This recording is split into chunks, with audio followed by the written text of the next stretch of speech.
সকাল সকাল একদম তাড়াতাড়ি এই কেকটা কমপ্লিট করে নিই। কেন জানি না এখানে কালারটা কেমন লাগছে, তবে সামনে থেকে খুবই সুন্দর লাগছিল। ঠিক তারপরেই লেগে যায় এই কাপকেকে। প্রথমে পাইপিং ব্যাগে ক্রিমগুলো ভরে নিয়েছি, আর এটাতে স্প্রে বোতলও রেডি করে নিয়েছি। একে একে 200 পিস কাপকেক রেডি করেছি। একদম সারাটা দিন পেরিয়ে গেছিল এই কাপকেকে। এটার রিভিউ আমি কেমন পেয়েছি আর না পেয়েছি সমস্তটাই তোমাদের সাথে শেয়ার করব, সেটা কিন্তু আলাদা করে। আর এইদিকে আমার হেল্প করার জন্য আমার সাথে ছোট বসেছিল। যতক্ষণ কাজ করেছি ঠিক ততক্ষণও বসে থাকে। তারপরে একটু স্নান টান করে দুপুরের লাঞ্চটা করে নিই। প্রচুর খিদে পেয়ে গেছিল।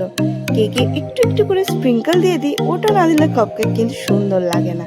এই তো কাপকেক কেমন লাগছে একটু বলো তো। এবারে পালা ডেলিভারি দেওয়ার। তার জন্য দুটো বাস্কেটে অ্যাডজাস্ট করে নিয়েছি। বাস্কেট এই জন্য কারণ ভাই থাকে আমার বাড়ির পাশে, তার বাড়িতে যাবে। আজ এই পর্যন্ত, টাটা।